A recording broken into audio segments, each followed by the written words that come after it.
हरे कृष्ण। आज हम एक अत्यंत गंभीर विषय पर चर्चा करने जा रहे हैं जो भक्तों के लिए शिक्षाप्रद और प्रेरणादायक है। हमारा अनुरोध है भक्तजन इस कथा को अंत तक अवश्य सुने। कुछ दिन पहले हमें श्रीमद् गौर गोविंद स्वामी महाराज के वरिष्ठ शिष्य श्रीपाद काशीनाथ पंडित प्रभु से साक्षात्कार का शुभ अवसर प्राप्त हुआ।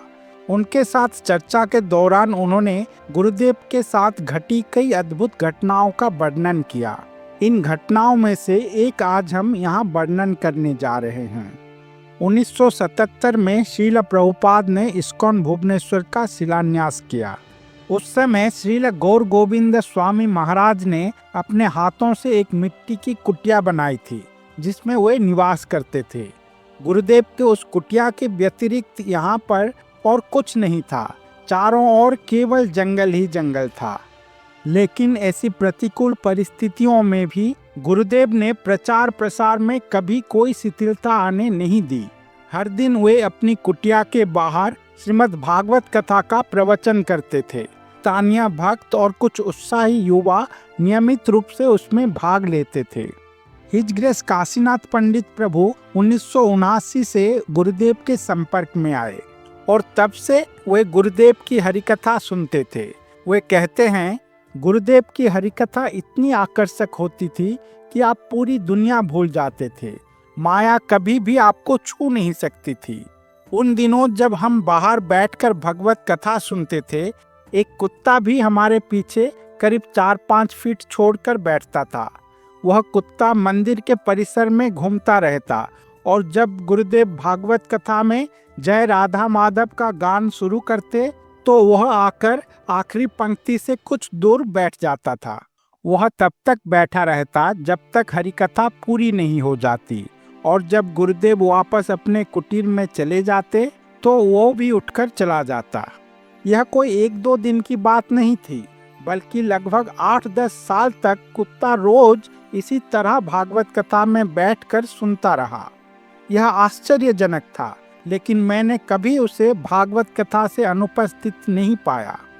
गुरुदेव ने मना किया था कि उसे यहाँ से भगाओ मत, उसे प्रसाद दो। वह कुत्ता मंदिर के परिसर से बाहर कभी नहीं जाता था। सुबह और शाम भक्त लोग उसे प्रसाद देते और उसे खाके वो आश्रम के आसपास ही घूमता रहता। बाहर का कुछ भी उसे मैंने कभी खाते नहीं देखा। कुछ साल बाद जब वो कुत्ता अपना शरीर त्याग किया, उस दिन गुरुदेव ने कहा, इसका शरीर बाहर मत फेंकना, इसे मंदिर के परिसर में ही गाड़ दो। यहाँ पर भक्त लोग जानते थे कि वह कुत्ता कोई सामान्य कुत्ता नहीं था, लेकिन वह कौन था जिस पर गुरुदेव इतनी कृपा कर रहे थे, जो ब्रह्मचारी और गुरुदेव के अन्य शिष्यों से भी अधिक गुरुदेव की कथा सुनता था और कभी भी भागवत प्रवचन में अनुपस्थित नहीं रहा। यह सवाल भक्तों के मन में था और गुरुदेव का काम है शिष्यों की सभी प्रश्नों का समाधान करना। फिर गुरुदेव ने सभी भक्तों को बताया, यह कुत्ता अपने पिछले जिंदगी में एक मठ का महंत हुआ करता था। उस समय उसने भगवान के संपत्ति का कुछ दुरुपयोग किया था, जिसका अपराध उसे भुगतना पड़ा और उसे कुत्ते का शरीर में जन्म लेना पड़ा। लेकिन भगवान तो करुणा के सागर हैं। उन्होंने तब भी इस पर कृपा करके इसे भगवत कथा सुनने का अवसर प्रदान किया और इस कुत्ते ने रोज भगवत कथा सुनकर अपने पापों से मुक्ति प्राप्त की।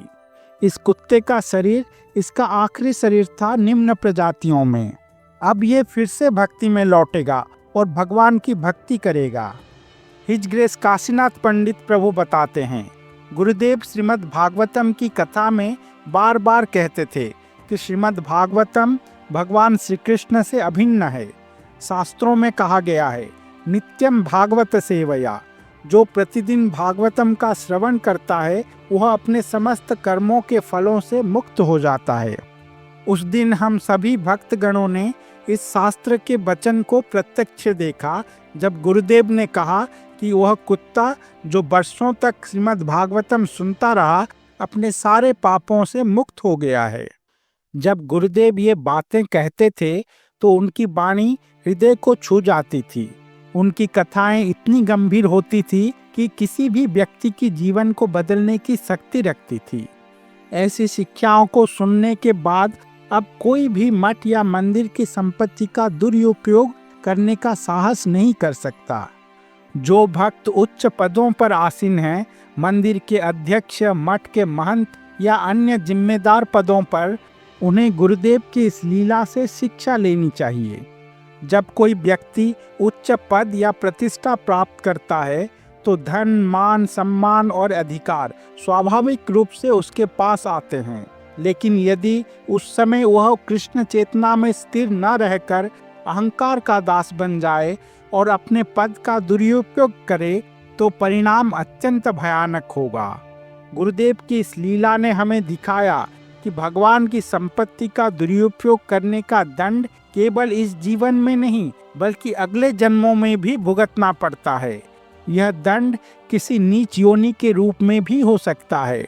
इसीलिए भक्तों को हमेशा सतर्क रहना चाहिए कि यदि हमारे कर्मों के फलस्वरूप हमें कोई उच्च पद मिलता है तो हमें निष्पक्ष होकर सेवा भाव से अपना कार्य करना चाहिए। रामायण में भी ऐसी एक प्रसंग आता है जब एक कुत्ते ने भगवान राम के दरबार में आकर निवेदन किया कि उसके अपराधी ब्राह्मण को मठ का महंत बनाया जाए। जब सभी ने आश्चर्य से पूछा कि महंत बनाना तो उसके लिए वरदान है, दंड कैसे हुआ, तब कुत्ते ने बताया कि वह स्वयं भी पिछले जन्म में एक मठ का महंत था। अपने अपराधों के कारण उसे कुत्ते का शरीर मिला। इस प्रसंग से हम समझ सकते हैं कि भगवान का संपत्ति का दुरुपयोग करने का परिणाम क्या होता है। यह रामायण का प्रसंग कोई पुस्तक में लिखी हुई बात नहीं है। यह दुनिया की एक हमेशा घटने वाली घटना है और इसका उदाहरण हमें आज भी देखने को मिलता है। गुरुदेव की इस लीला से हमें यह भी समझने को मिलता है कि भगवान और उनके शुद्ध भक्तों की कृपा केवल मानव जाति तक सीमित नहीं है। उनकी कृपा पशु, पक्षी, कीट, पतंग, पेड़, पौधे सभी पर समान रूप से होती है। His divine grace Srila Prabhupada Chaitanya Charitamrita Adi 939 के अपने भावार्थ में लिखते हैं, बेशक जानवर और अन्य निम्न प्रजातियां इस आंदोलन को समझने में सक्षम नहीं हैं, लेकिन अगर कुछ मनुष्य भी इसे गंभीरता से लें तो उनके जोर से जप करने से सभी जीव, यहाँ तक कि पेड़, जानवर और अन्य निम्न प्रजातियां भी लाभान्वित होंगी। जब श्री चैतन्य महाप्रभु ने हरिदास ठाकुर से पूछा कि वे मनुष्यों के अलावा अन्य जीवों को कैसे लाभ पहुंचाएं, तो श्रील हरिदास ठाकुर ने उत्तर दिया कि हरे कृष्ण महामंत्र इतना शक्तिशाली है कि अगर इसे जोर से जपा जाए तो सभी को लाभ होगा, जिसमें जीवन की निम्न प्रजातियां भी शामिल हैं।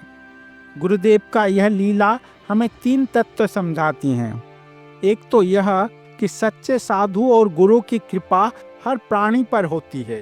दूसरा यह कि हमारे सारे पाप कट जाएंगे अगर हम श्रीमद् भागवतम का श्रवण करते हैं एक शुद्ध भक्त से। और तीसरा यह कि अगर हम भगवान की संपत्ति का दुरुपयोग करते हैं तो उसका परिणाम भयावह होगा। हरे कृष्ण।